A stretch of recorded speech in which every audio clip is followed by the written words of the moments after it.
In this first segment of the 16 hand lock drill, we're going to be teaching you the first 5 hand locks. We're going to be doing that step by step, and we're going to try to do it in as great a detail as possible to make it easy for you to comprehend and to teach it. We're going to be working with Sherrod Merrill today. Sherrod used to be head of security at one of the top nightclubs here in Tempe, Arizona, and Sherrod uses these locks all the time, and he's very, very proficient with them. The first lock we're going to do is a wrist throw. Now, if we take the hand and we draw an X on the hand, we basically are going with this first lock to take the little finger to the inside, across that line of the X, to the inside of the thumb, along the bone here, okay? So on the radial side. So the palm is facing our partner. We take our thumbs and we place them in the metacarpals. We want to make sure we always stay underneath the ridge of the knuckles. If we get up into the fingers at all, then we end up losing our ability to take the slack out of the hand, and we start sliding and slipping. We don't have a strong grip. So the thumbs go into the metacarpals, 2 fingers go into the palm, 2 fingers go onto the wrist in this area, and I want to apply this principle of pushing and pulling simultaneously, so we're getting a circular action, and then we take a third direction, which is generally down. We're going to have you use this index finger as a pointer a lot of times in this drill, just so you can get used to seeing that where we point is where we want the person to go. Very important when we're doing the drills to keep our shoulders down, our body centered. We don't want to be pushing our hips forward. We don't want to be leaning forward. And we'll be showing you some of the common mistakes that people make as we do this. So again, the thumbs are in the metacarpals, fingers in the palm, and I take the little finger to the outside of the wrist. Again, I want to push, I want to pull, and then I want to take the hand down. And in the drill, this is really almost all we want. We just want a little bit of shoulder drop because we're working on developing sensitivity to the drill, and we want to be able to move to the next drill. So we're not going to take it all the way to the ground and throw the person. So again, the wrist throw, we push and pull just like that. That's all the further we want to take the person. Some of the common mistakes, people have a tendency to get out here. They have a tendency to move too much, their feet, their center's off. So again, we want to move from our center. We want to get this feeling we can actually let the muscles come from the back as well, okay, to let those expand as we push forward. We can also use the palm of the hand. A lot of times when we actually do application, if somebody's got a very large hand, you take the ridge of the hand here, place it underneath again, the 2 outside knuckles, and push with that. Again, very simple, good technique or application of that. If we do it with the left hand, we apply it the same way. Again, the palm, we start with the palm facing our partner, thumbs in the metacarpals, fingers in the palm and the wrist, and then we push and we pull. Again, we push with the top, we pull at the bottom, and then our third direction is down. You can see how the fingers here point down and in. That's all the further we want the motion to go.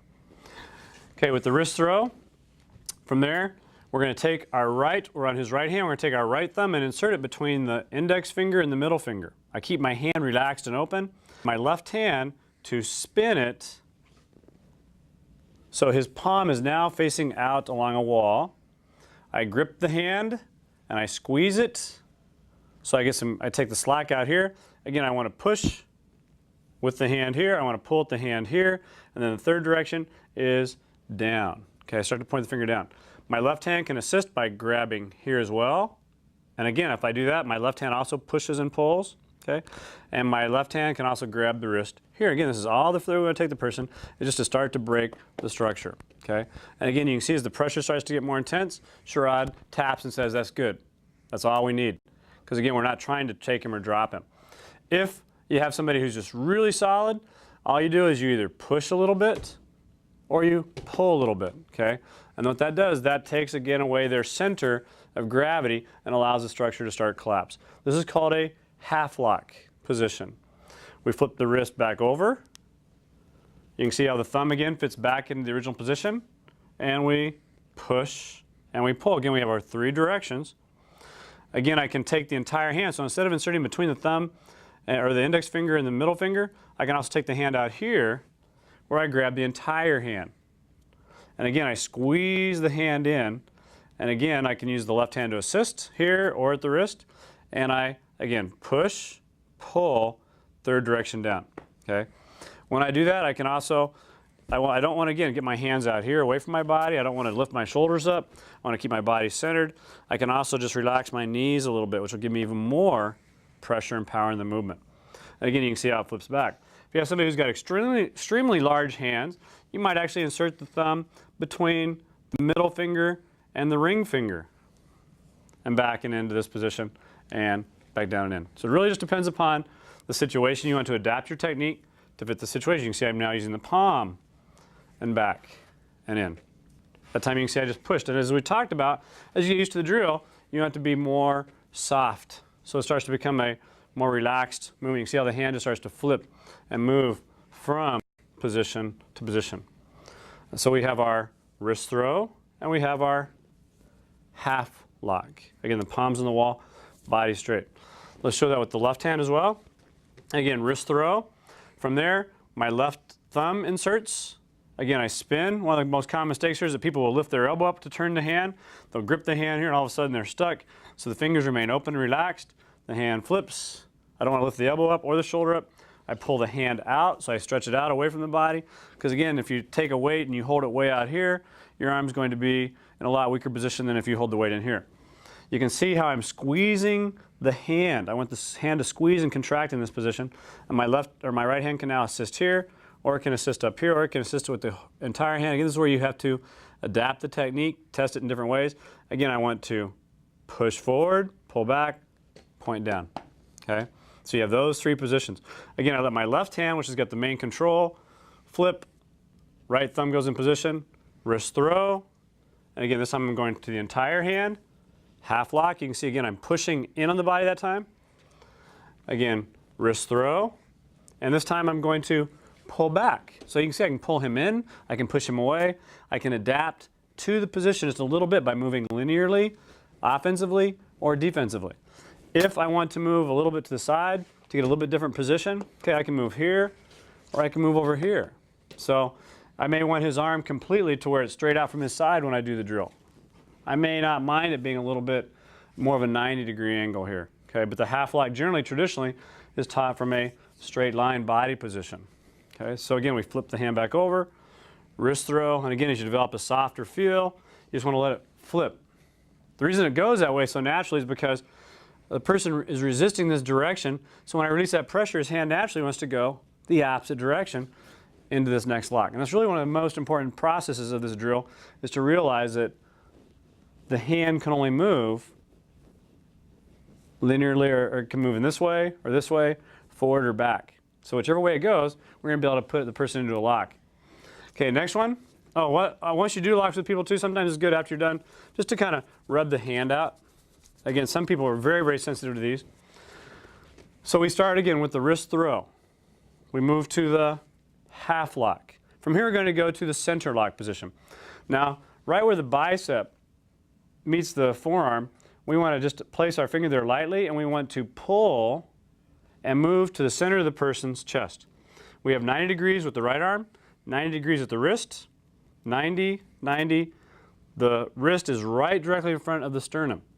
I want to take the palm and I want to take my left hand on the outside of the elbow, and I want to push the palm toward the elbow like that. Okay, that position there is very painful in itself.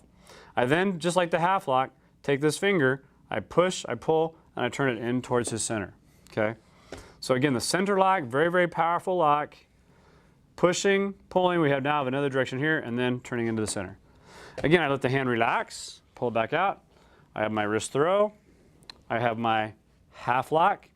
I now move my feet to move into his center position, center lock, and then back out to the wrist throw.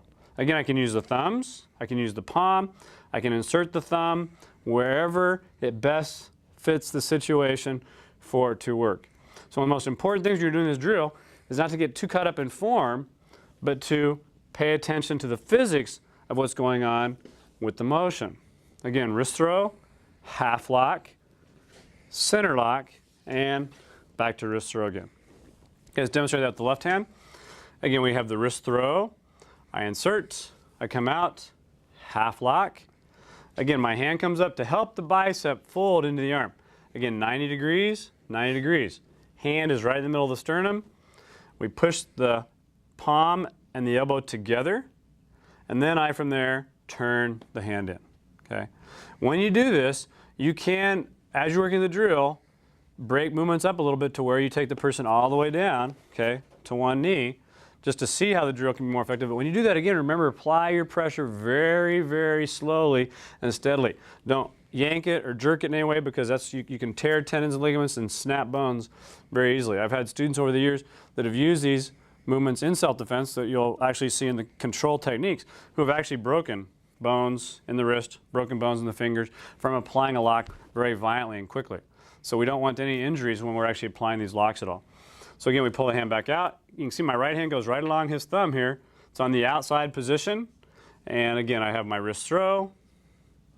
I have my half lock. And again, I'm feeling, where do I need to go with this? Again, I want to practice pushing and pulling. But when I push and pull, I don't want to break my balance. I want to maintain my center. I come up, grab the arm, and here is my center lock. And then again, back to the wrist throw. Now, next movement we're going to do, and again, in the next chart that we get into in the next video that we'll be doing after this one, we'll actually be showing you different ways of applying that center lock as well. But again, this is just to develop a fluid progression movement. So again, we have the wrist throw. We have the half lock. We have the center lock. Now we're going to pull our hand, keep our elbow in, pull the hand back out. You can see how the elbow's coming in the up position. My left hand comes back, again, inserts underneath the ridge of knuckles here into the metacarpals. My right hand comes back to assist, and I turn the palm up. The fingers are pointing straight up into the air, so they're facing the shoulder. Again, I want the fingers in the palm, thumb in the wrist. In this position, I want to, again, push and pull, and then point my fingers down and in. This is a full lock position, kind of a brother or sister to the half lock. And again, I can pull back or in, but I want that, again, hand up. If my thumbs come up on the ridge, you can see I'm starting to lose my ability to fulcrum, and that's when people start coming up on their toes, and they start coming up, and that's when the person loses the lock. Again, right from the full lock position, we just want to let the hand flip back over, right into that left hand. Again, it's on the same side of the thumb. We have our wrist throw. We have our half lock. We have our center lock. And I pull the hand back out, fingers up, rolling the hand over, and we have our full lock. Again, watch what happens when I relax the hand. See how it automatically starts to rotate that position? My thumb actually just can stay connected there, and then it moves back into the wrist throw again. Wrist throw, half lock, center lock. Sometimes you'll find that you need to actually move your body quite a bit. See, if I move behind rod, it actually makes this full lock even a little bit easier to do because I've got a better force or fulcrum to push all the way into that opposite shoulder. And again, as I let the hand relax, watch how my thumb stays attached to the hand here. So I just let it rotate. Very soft touch. Sometimes in the martial arts they call it chi sao, sticky energy, adhesive energy. Wrist throw, full hand. Half lock. Again, watch how I move. My right foot moves first all the way over to the center. Center lock. My left foot shuffles all the way back over here for the full lock position. Okay? And again, every once in a while, just rub the hand out to kind of allow those muscles in the forearm and the wrist to kind of soften and loosen so they don't get too tight. Left hand, same application. Wrist throw. Half lock. Again, I move and adjust my body. Center lock. And watch where I move my foot to. I'm going to move all the way over here to where I end up having a straight line. So you've got my back position. You can see how, again, the fingers are up, thumbs underneath the ridge. I turn the hand over. I want to expand my back muscles. So my back muscles go, or my spine goes back as I push in, which helps to apply that lock. And again, you can see how my fingers are pushing down and in to that drill. Again, you can see how the left hand now, thumb just stays right there on the wrist to move into the wrist throw. And the half lock, center lock, back out to the full lock. And again, I can use this palm on the full lock as well. Okay, so I can use, again, the ridge of the hand on the full lock to push down and in. And you can see here, I can even let my whole hand stick to his hand to move into the next movement. So we talk about as you get better and better at the drill, try to use a softer touch. Again, we might use 2 fingers. And I can push here. I can also apply the pressure here. There's a lot of different ways, again, that when you're working these techniques, you want to play with the techniques. Again, just like a musician plays with his instruments, okay? He plays and works with different concepts in terms of the in terms of his music. As martial artists, our body is our instrument. And so we need to work with these techniques and play with them and test them, but just keep focused on what our goals are and don't get so rigid that we think, oh, we have to do it this way. There's a great joke in the martial arts that says, how many instructions does it take to change a light bulb? And the answer is 1 to change the light bulb and 99 to stand around and say, well, we do it a little bit differently at our dojo. So a lot of times martial artists argue and fight about technique all the time, about should my finger be here, should my hand be here, well, how should we do it? And really what we should be focusing on is what is our goal, and realize just like a master mechanic, you can take 5 mechanics and give them a car to fix, and each one will probably fix that car a little bit differently, but they'll achieve the same goal of getting the car fixed. And so we don't want to get too caught up in the technique. We want to keep focused on our goal, direct our energy, develop our energy, and adapt it or let it go into the technique that best fits the situation to achieve our goal. Use it to constantly work on developing our inner skills, and then we test it in the safe space of the dojo on people of different sizes to see what works and what doesn't work for us. Because when something doesn't work on Sherrod here, it gives me the ability to actually look at it and test it and see why doesn't it work, and he helps me to do that. At the same time, it helps him to understand where his weaknesses are, and when we get to the counters, how to better prevent that or stop that from happening to him. Okay, number 5. So again, we have number 1, the wrist throw. Number 2, we have the half lock. Number 3, we have the center lock. Number 4, we have the full lock. And the last one in this first series, my left hand comes up and just slips off and grabs the thumb. I just clench the hand. I let his wrist fall into my hand. Now we have a 90-degree angle here, so his fingers are pointing back, and you can see how my wrist is here. I'm holding the thumb in this position. It's very important because this makes this lock a lot easier to work. And again, I want my forearm on his metacarpals, on the back of the hand, not up into the fingers at all. I again grab right in here very gently where the bicep folds, and I take the fingers up and I brush them through his ribs. And I step in alongside of him here. I place his elbow in my chest or my upper arm, and again I'm putting pressure on the back of the wrist, applying it to the elbow, almost like we did in the center lock, and I'm pushing and pulling, getting a base. And you can see this is a very painful lock. When you do this properly, he'll come up on his toes immediately from that lock. Again, this is a goose head lock. From here, watch how my right hand comes up, and we're back to our center lock, half lock, or I'm sorry, wrist throw, center lock, full lock. And then again, the left hand slides off, flips right into the hand. There's my 90 and goose head. Back out, wrist throw. A lot of times when you're doing these, you'll find that you may get your names mixed up, but the important thing is to always look at what you're actually doing. They say power lies in action, it lies in what you can do, not what you can say. Again, you can see I'm changing the technique just a little bit, okay? Shifting my positions a little bit. So that way, again, I want to develop just this nice flow of positioning the movement. So I can push him up away, or I can pull him into me. So again, we're just playing. We're playing with the different movements of the techniques. Shifting to the positions.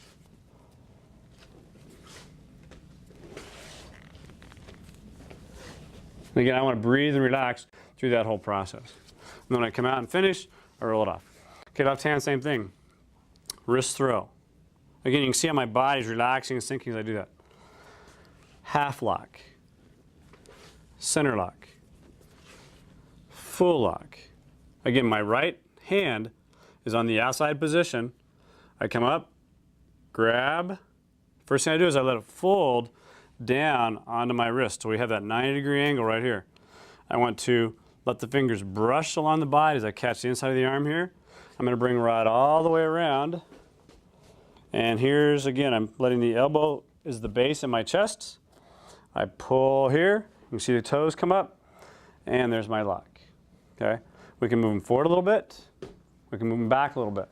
And then again, I just release. And again, as you see, this is not a tight grab by any means. I come back up. Here's my wrist throw. You can see this over my shoulder. Here's my half lock. I'm going to move all the way over to a center lock. And you'll find sometimes as you move, your partner will adjust with you. Sometimes they won't. That's again where you have to adapt.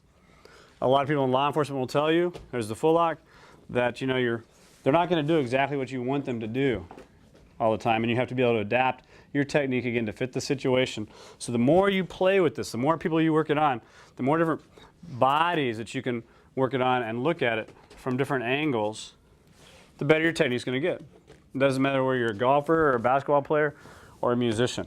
Again, wrist throw, half lock, center lock, full lock, and goose head lock, just like that. So those are our first 5 locks in the 16 hand lock drill. Now I'll show you one other application of this that you can take depending upon how much experience you have in the martial arts. We're just going to show you how to apply a few of these to the actual mat. Okay, so we're going to actually take straw down to the ground and show you how you can apply this, how a lot of people will apply this in law enforcement. And again, it could come from a lot of these positions or techniques that we use. You can enter them from a lot of different positions or angles, and you can apply them in lots of different situations. And we'll be showing you some of the situations that you can actually apply them in the control techniques, or in the control techniques chart. Okay, we're going to take the wrist throw, and we're going to take him all the way to the ground. We're going to spin him around, and we're going to skip the half lock and move into the full lock right here. We're pushing him into the ground, the shoulder. Now I'm going to take that thumb again, I'm going to place it down, and now it's in the center of his back. This is a good cuffing position. Okay. Same time, I can then bring him up if I don't choose to do that, and I'm doing basically going into the goose head lock, bring it here, and then I bring him up, standing him up onto his feet. And again, you can see we could go right back in to that wrist throw again at that point in time. So very simple application of wrist throw, full lock, rear goose head, which will be moving into the next segment, and then we have our front goose head there. Okay. And again, always make sure after you do it, rub their wrists out a little bit and loosen those hands up. If you want to, again, you may want to stretch the hands and the tendons and ligaments in the arms before you start your locks and controls on different people. Again, some people are very sensitive to these. Sometimes you just put a little bit of pressure and they drop. Okay. Some people you can put a lot of pressure on and it doesn't seem to affect them at all. And again, we'll be actually explaining some of those processes when we actually start applying it in situations where we need to take control. But those are things you also want to test and apply and look at, where's their center, where's your center, where's your shoulder structure, elbows. The more you look at the situation, the more you read it, the more you move from your goals, the more it will open up and unfold to you. Just again, like being any expert in any field. I like to use the reference to mechanics a lot because mechanics are a lot like martial artists. They have a situation they're working with, they have tools in their tool chest, and they have a large variety of tools. And they're going to pull out the tool that best fits the situation to achieve their goal. If they pull out a tool and it doesn't work, they're going to pull out a different tool. And they're just going to keep pulling out more and more tools until they achieve that goal. Or if it's too much for them, they're going to retreat, they're going to get out of there and get somebody else who can help them out in that situation. So segments 1 through 5, or movements 1 through 5, we have the wrist throw, we have the half lock, we have the center lock, we have the full lock, and we have the goose head lock. You want to work on getting those down very well before you move into segment 2, which will give us locks 6 through 10. So get those down, and then we'll see you in the next segment.